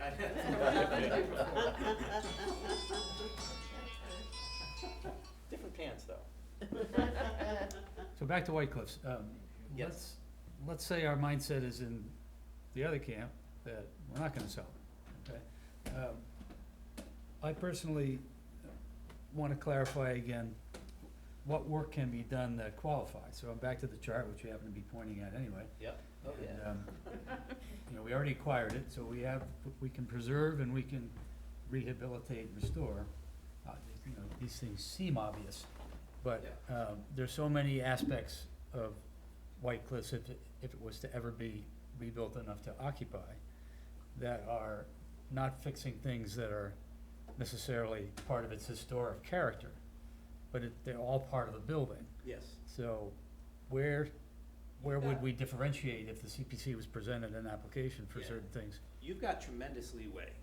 I don't have a visual of the definition of the word rehabilitation, but that would be a good one to look at in section 2 of CPA. And, because this is a common question, like, it needs an HVAC system, it needs a complete new electrical system, it needs new boiler, new, you I know. think we're talking remediation is the key word here. No, not remediation, rehabilitation, that's the word. I'm talking about White Cliffs. Oh, okay, so the definition of rehabilitation says, you know, to anything that, you know, brings the building back to its, you know, former historic glory, including any upgrades to any code work whatsoever. So, modern HVAC codes, modern electrical codes, modern ADA codes, remediation of asbestos and lead paint, all those things are eligible on a historic structure. Really the only things that aren't, are things that are not attached to the building, right? So furniture, you know, things like furniture, fixtures, and equipment are not eligible. So follow that, parts of White Cliffs property are additions that were not, Yeah, can you use Part of the CPA funds historic to rip building. them down? Yeah, and so that, I was gonna address that next, cause that's a difficult one. But I think you could make the case, yes. I think that you would have to have, you know, all that documentation that Norm did, you know, and historic preservation consultants and, you know, officially saying, this is not historic, this would benefit the building from a historic perspective to be removed. I think if you have that evidence, you know, CPA doesn't have regulations, so there's nowhere in the act where where you're gonna find that it says you can't use CPA money for that. now on the other hand, if I'm going to demolish the piece that's the addition, you know, it's not part of the original building, I'm not rehabilitating or restoring it. Well, you have to button up the building after. Right, So once you remove the reducing water additions, you infiltration. have to in a historically appropriate way, Right, return the original, exterior of the structure right, to the exterior. yep. So. Could that yeah. all qualify? Yeah, I think it would. I think that is, you know, and actually says, this might help, actually. It actually says rehabilitation or restoration. And there's no definition of restoration in CPA, but there is an officially recognized historic definition of restoration, which is to return a building to what it was at a certain period in its life. So it does say that both are eligible for CPA money, rehabilitation and restoration. Does it work, can we return it to when somebody else owned it? Yeah. Oh my God. Very good. I don't know. But there's no definition of restoration. So I think actually that would be the avenue for this. We don't see it that much, but Interesting. DOR actually gave an example in their IGR of restoration of you have, normal ordinary painting, that you're doing every 10 years is maintenance, right? But they gave an example that said, if you have a building that's, at some point, someone painted purple, and you know that for 200 years that building was white, and you have documented evidence, restoring it to its original color is restoration, and that would qualify for CPA funding. So I think that's the angle you would take here, is to use restoration, actually, which luckily, to your benefit, does not have a definition, so it's what you guys decide it is. But in the generally, am I correct about, would you agree with that? That in the historic preservation world, restoration does have a definition, which is to bring it back to a certain point in its history. Right, and the target has always been to bring it back to the original mansion floor. I think you're absolutely fine there. Now, the question is, once you take that off, the work to bring it back to what it looked like would be fine.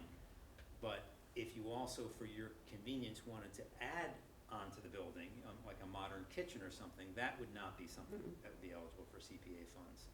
And that, frankly, was one of the nice things about the housing proposal, because housing, you can build new stuff. So you kind of got the best of both worlds. You have to use that chart to make sure you're matching the expense, right? So the expense of taking off the porch and, restoring it back to what it looked like would be historic restoration down in that box. But the new housing units would be over in the housing box under create, right? So that's how you use that chart. And that was the nice thing about, a proposal like that for this property, is that you can restore the historic and build the new, and you can use CPA money and for all of it. Which any other use, you would not be able to add on to the building. The one exception is if you absolutely have to add on for ADA accessibility, and doing something interior would ruin some of the historic features of the building, then you could have an addition which just had the stairwell or the elevator or something like that. So, Hamilton Town Hall, it's the type of town hall, I don't know if you've ever been to a lot of people have been to Provincetown Town Hall. You walk in and there are these matching historic circular staircases, these grand staircases. The Provincetown ones are spectacular. The two in Hamilton Town Hall aren't quite as spectacular, but that's the defining feature of that building when you walk in, is these two matching staircases. To make it handicap accessible, the selectmen wanted to blow out one of the staircases and put the elevator in there. And the CPC said, no, that's a defining historic feature, you can't do that. And the selectmen said, well, the only other way is to build an addition out back. And that's, a lot more money. And the CPC said, let's build the addition and use CPA money. Because if the only way to do it is gonna hurt some defining historic features, then you could put the elevator outside, because you're actually preserving those historic features. So that's really the only addition on a historic one, would be for those code issues, like ADA accessibility. So, I mean, you've got a lot more tasks that would be just fine there than you have CPA money. Yeah, so that shouldn't be a worry, I don't think. Okay.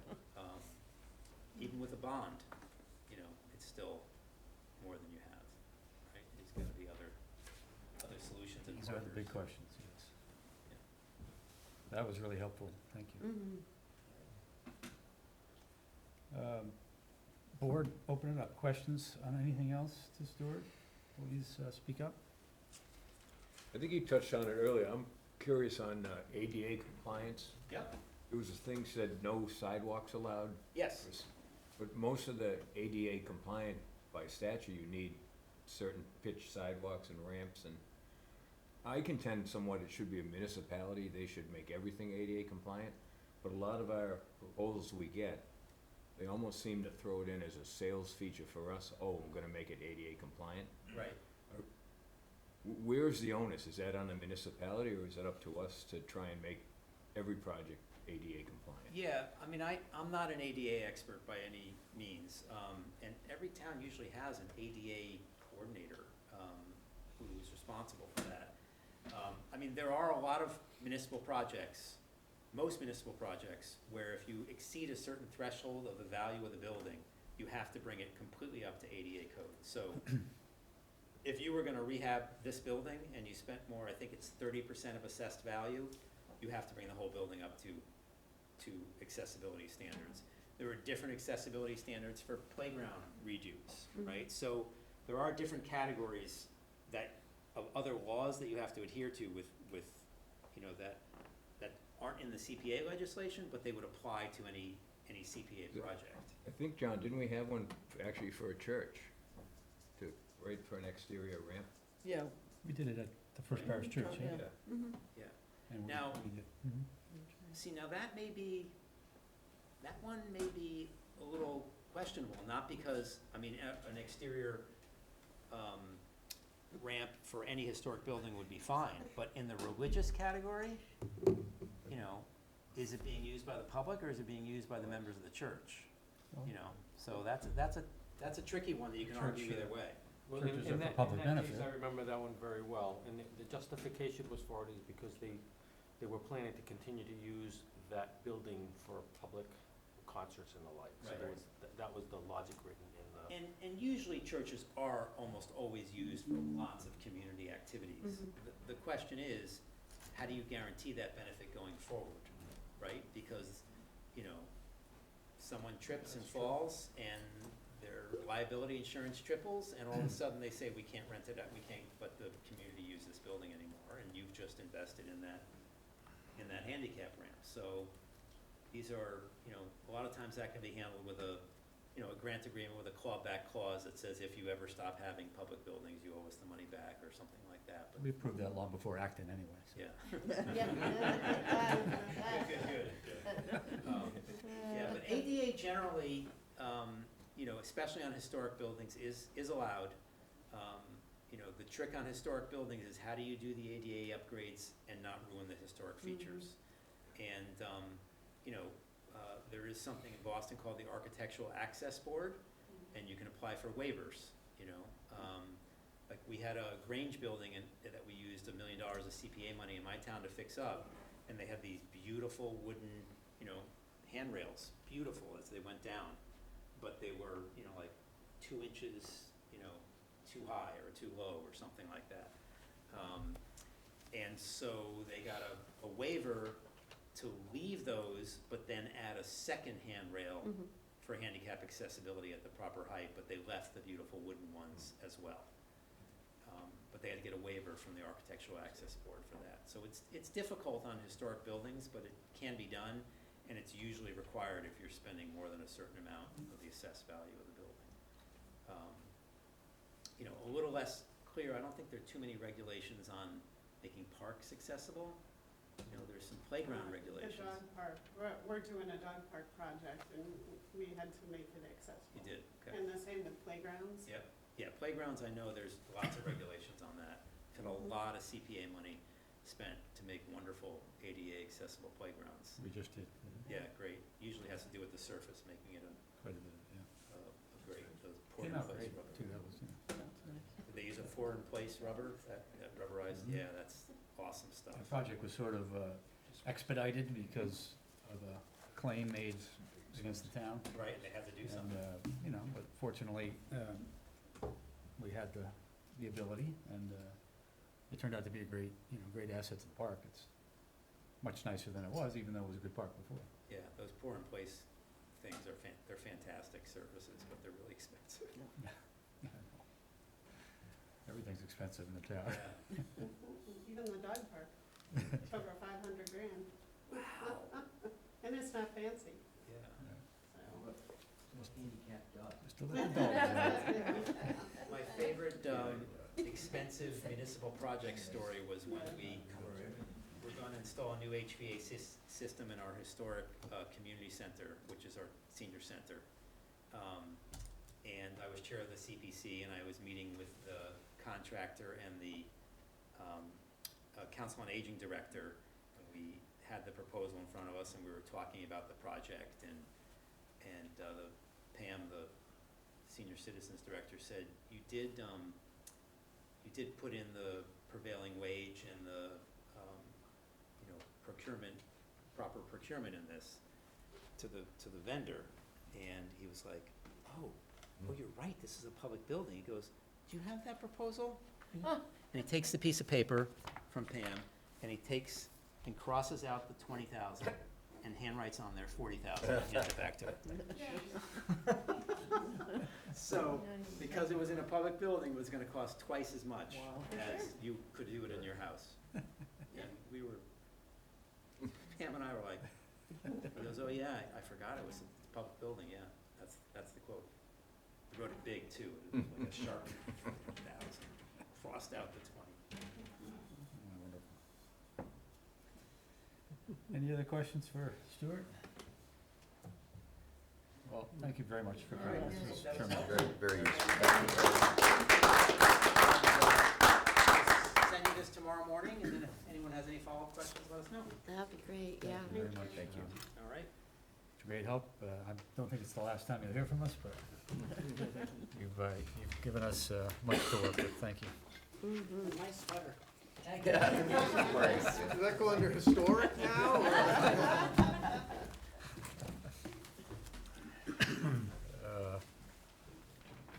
All right, we'll let you shut down and we'll kind of keep going. We don't have much more business. But it's interesting because some of your comments apply to the papers in front of us.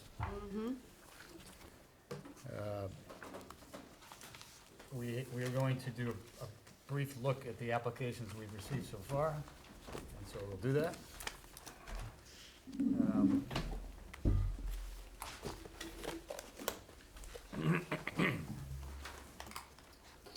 First on my pile is from Rick Leaf, who got mentioned today, and it's with regard to the Affordable Housing Reserve Fund.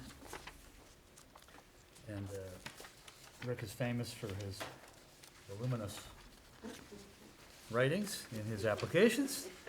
So the executive summary is that he wants more money in the Affordable Reserve, and he wants to reapprove the previously voted amounts as per our funding agreement. And so, as he properly does every year, brings it back to the CPC to approve and onward to the select board to approve previous amounts so that they are still available for the potential of new projects, so. That's a pretty straightforward application. I don't think anyone have any questions on it.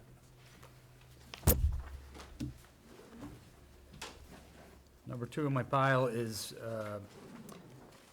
from the Recreation Commission with regard to the Milliken Middle School outdoor recreation courts, tennis courts, basketball courts. And this seems consistent with projects we have approved in the past. And we have previously approved projects at Milliken, which have been very successful, so. Quick look at applicability, it seems to be right up there, right? Speak up if anybody has any more knowledge on anything, okay? You wanna wait till Stuart leaves? No, if we have a question, he's still here, we'll just claw him back in. Didn't we Make him do, adjunct member. didn't we do the basketball courts? Yeah, outside. No, I know, but the ones that they're asking for the money, wasn't that courts no, that no, were? it That was, was in the elementary schools, wasn't it? Yeah, mostly elementary schools. Well, no, to your point, some of it was there, so we're redoing it. The middle school, and I actually coincidentally talked to somebody on the basketball board Mhm. about this. I didn't even know we had this application, but he had said that the middle school during the pandemic had stored like containers on the courts that ruined the surface. Oh, really? But that's a question for Okay, good. We'll look- Stored containers? we'll look deeper. some sort of, I don't know. I'll track down more information. Antivirals or something? Yeah. Is that where they put the sick people? I don't know. It's worth looking at the detail. The third one I have is interesting. It's an application for an historic marker to replace the same historic marker. And thank you very much again. Thank you so much.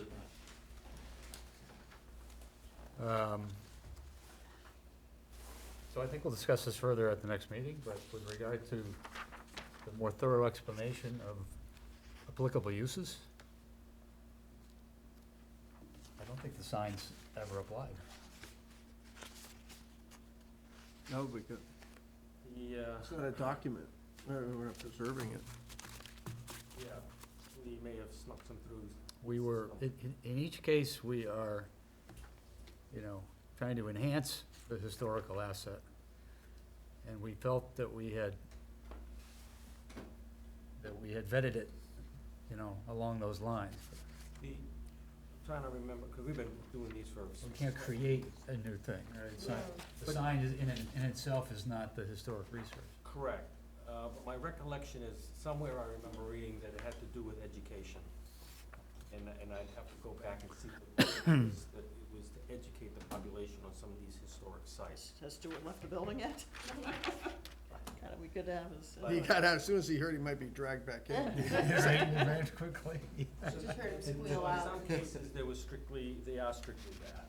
In other cases, if you look at what we were doing in the cemeteries, where all this work that we've been investing in the cemeteries, putting up the signs in the cemeteries, really fit the overall cemetery project. That's true. But again, my recollection is somewhere, there's an angle of education, and that's the So purpose. take the cemetery case, for instance, the Brigham Street, Yep, you're restoring it, you're rehabilitating the burial ground, the sign is part of that, I think that's clear.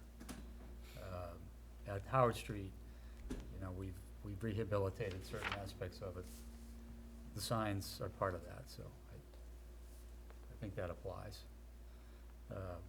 But when we look at this particular marker, that's simply educating with regard to the Aqueduct Bridge. Not that it wouldn't be great to replace it, it seems like it maybe was not applicable in the first place. Yeah. So we have to give that some thought.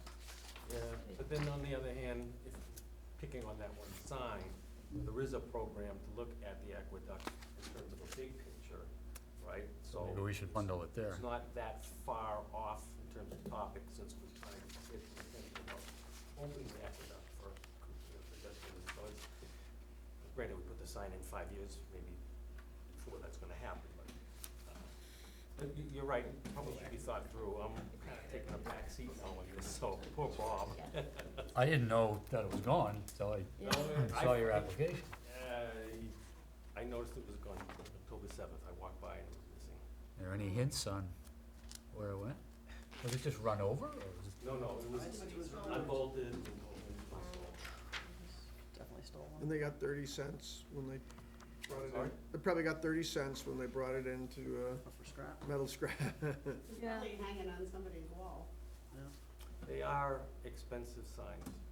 They're expensive, but bringing material back. Oh, right, Yeah, right, yeah.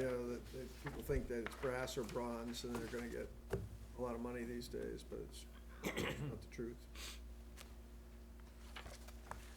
So we'll bring it up again, next meeting. Sure. Right. I probably won't be here, but Bob will be. Okay. The chair. Thank you. I know, I speak to you as if you are still in the commission. He is, he just, Mr. he is, he just Commissioner doesn't, Emeritus. he is, he just doesn't know it. All right. Thank you for reconfirming, Leslie. The next application that we got in is from the, sponsored by the Open Space Committee. Surprise, surprise. It's for Conservation Fund money. And, you've heard from us before. You're gonna hear from us again.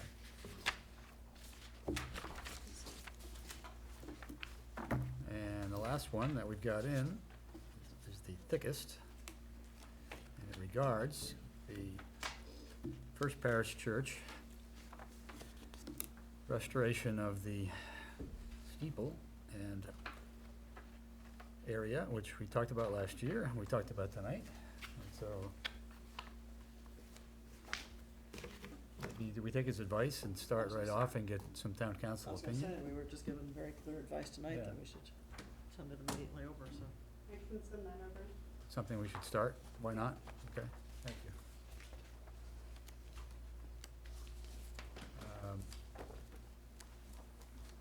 Could you let council know we're meeting again, 1st of December, and then maybe if they had any time to advise prior to that. Yep. Not required, but that'd be great. Peter, I kind of want to get your thoughts on this too, but do we want to have an opinion of town council?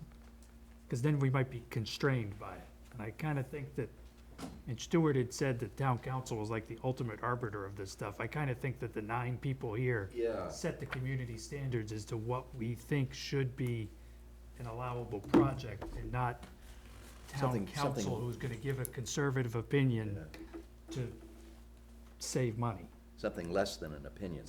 Right. Okay. I just throw that out there as giving opinions myself for a living. Sometimes there's things going on in the background that, I get you. What about if we pause on doing that until we get more detail? Because tonight's meeting was not to study it. No, I know, but I also don't want to kick off that process unless we feel we need to. Okay, that's fair. Thank you for the advice. Why don't we cancel the request for right now? Let's get into it in more detail in just a second. Maybe we'll come armed with some precedent. We talked about it before without, our concerns were not whether it was applicable based on, the things Stuart talked about tonight, but more so that it was well-prepared, I thought.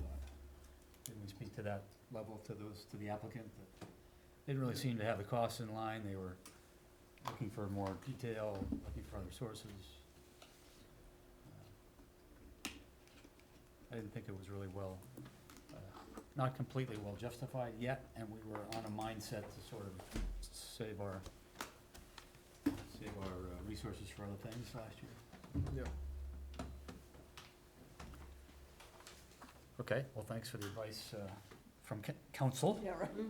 our own council. Thank you, councilors.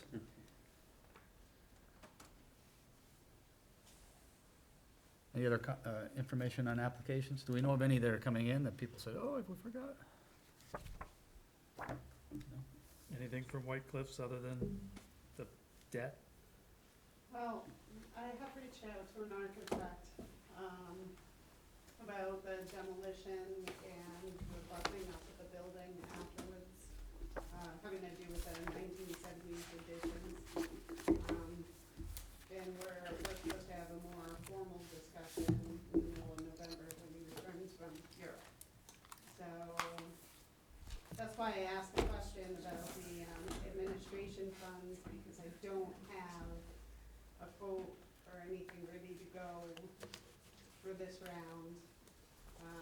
There is an interest in applying to grant funds, but obviously there needs to be funding for the architectural services in order to be eligible to apply for the grant funds, because they require quotes. So, This would be the architectural services just for the demo. architectural services for the demo and the buttoning up the building in a historically appropriate manner. So I feel like the takeaway from Stuart reiterating the applicability of the administrative fund is that if an application was submitted for demolishing the addition and buttoning up the building in a historic fashion, then the CPC can determine if we need outside resources to advise on the costs involved, or to verify the application, or to add information to the application. Then I think we'd be in a position where it would apply, not the other way around. Would the CPC expect a cost estimate for the demolition work? Well, you Because should. I need the architectural services in order to come up with a cost estimate. So now we come back to where, Mm. in almost every other project of any similar nature that's come up in the last, let's say, 10 years, town staff, through the administrator at the time, would advise, this needs to be broken into a project whereby the first phase is we go get the real cost. Right. The second phase is we approve it. Mhm. And perhaps it applies here, as much as there's a sense of urgency to do something, the right thing to do might be exactly that. But the project itself is, it needs to be defined in some way and sponsored by somebody that says, we wanna do this and that to White Cliffs, and then, you know, and so that's the application, and then Right. we'd be bringing the, it would be a project, you bring the project to town meeting, however, the project is in phase one and phase two. But didn't he have on his slide that the administrative fund had no, like, no project? It had no project Project basis. expenses, right? Yeah, So is it money spent to help this body make a decision, Mm-hmm. or for the town to make a No, decision? it's this body. Right. Now, or if if it's like part of that project, it should be in the project cost, it shouldn't be an administrative cost. That's Right. how I read Yeah. that thing. Correct. Yeah. So if it's a two-phase project and phase one is doing all this consulting work, then we're not using the admin fund anyway. Right. Is what you're saying, right? Yeah, but we've had those thoughts before where we thought we could use that Correct, to better define things prior to right. it, or to expedite. Yeah, the goal was always thinking that we could clarify the project and then move it forward that year. But we were vetting applications where the cost estimates were not thorough enough, and eventually, you know, kind of collectively and with town staff help, we're coming to the conclusion that we've really gotta get the right numbers before you go to town meeting, rather than going to town meeting with a number and then having to come back to town meeting and say we didn't have enough. Or, you know, we're trying to fill in the gap a different way, and so it's frustrating, cause you're waiting an extra year, but it's what got the town common done, even though it took 1 or 2 extra years, and it's what got some other things done too, so. There is also The another, Pelican lighting, for instance, right, wasn't that? there is We a went to 1 funding year to get the right source cost, to things do like the that. exploratory work, that's grant. So it's possible to have them fund the services of the architect, and then come to you and have you fund the actual demolition work. So that's another Mhm. possibility, because that grant application is due in May or June. Mm. So timing might work well to get the solid cost estimates on the demo work For the following cycle. for the next cycle for CPC. Okay. But, I mean, and this, I made this comment, I think, the last time I was at a meeting, which is, I'd kinda like to know what the plan is ultimately, rather than to just show people we're doing things for the sake of doing things. I hear ya. Valid point. We are working on getting a facilitator, a community facilitator. I spoke with somebody today, who sounded really excited about the project and was very familiar with White Cliffs personally. So I should be getting a quote and a scope of work next week, and hopefully that will get us rolling in a good direction.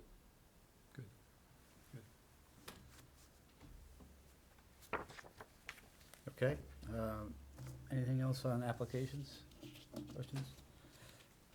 We have one more piece of work, and that is approving the minutes. Anyone, you know, can read them out loud if they'd like to, otherwise I'll take a motion to approve. Make a motion to approve. Andy, seconded by Andy. Andy and Andy, yeah. Big gift to say. I approve that we accept the minutes from October 5th, 2023 as presented. Andy Dodge, still second it? I will. Thank you very much. You did. You know what's great about this meeting? We can just say all in favor. Aye, aye. I wasn't here, so. I wasn't here. Thank you. So, we had, of 9 members, 7 were here? 6. Were you here, Todd? I was mean, not. Sean?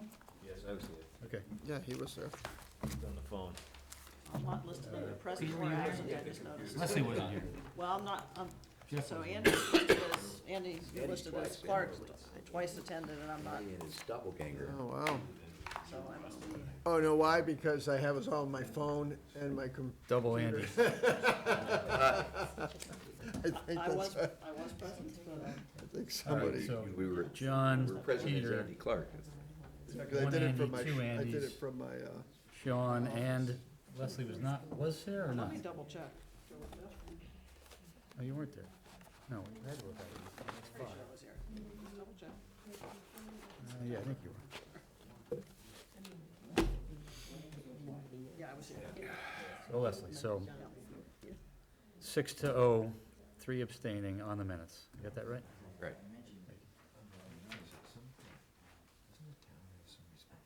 Okay. How about a motion to adjourn?